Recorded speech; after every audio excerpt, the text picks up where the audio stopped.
How do you manage rough work or scratch work? And there are various ways to do that. One of the ways that can be done is by actually using a simple spreadsheet software on a computer, such as Microsoft Excel. I'm going to show you a simple example of adding 23 and 46 and how that can be done. Granted, the example is very, very trivial, but it should give you an idea of how this can be done on a spreadsheet software. So Window C at Word Excel. I'm going to open Excel. Opening Excel. Opening Excel. Excel. Click an item to page. And There. this interface actually looks like how a regular one, person would accept write something blank, A1, on the blank, regular sheet of blank, paper. B2. So I write here Blank C 2. 2 3, in B2, 3, 3 C2. in C2, blank, and I write B3. 4 here 2, 4, B3. in B3, Blank C3. and 6 in C3. 3, C2, 6, C3. So we see that it's C2 and C3, the answer, Three, the two numbers available out there are 6, 3 and blank, 6. C4. So C4, 0, if you add them, it's basically just 9, 6. as simple 3, as it gets. C2, 2, B2. B2 and 4, B3. B3, 2 and 4, Blank B4. you get 69.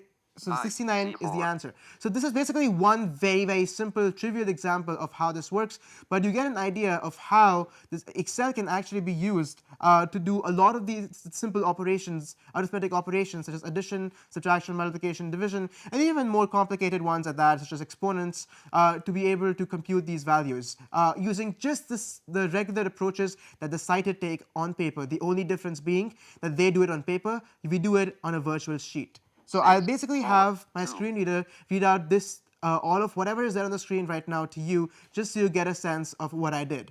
So basically, Blank A1. we have A1, Blank A, B1. and B1 here. I purposely left them empty because these can be used for any carryovers whatsoever.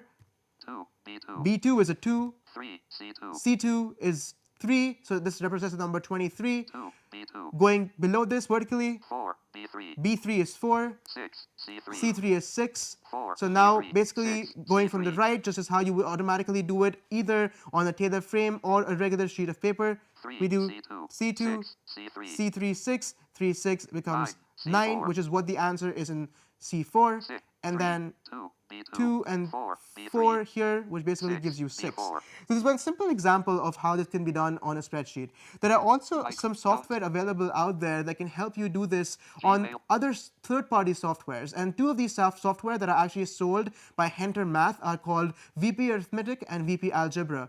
And what they do is they basically provide you a similar structure, such as the spreadsheet that I just showed you, except that they also provide you a lot of information about whether your answer was actually right or wrong. So this can be a great tool for elementary school students or middle school students who are actually working a lot with how to add or subtract or multiply, divide, or do other complicated stuff such as exponents, and even HCF, LCM, and a bunch of things like that, to not only understand how that can be done in practice using the spreadsheet interface, but also get some feedback of whether they did it right or wrong. So it's both a learning tool as well as a hands-on experiential mathematics scratch work tool that can be used by the blind.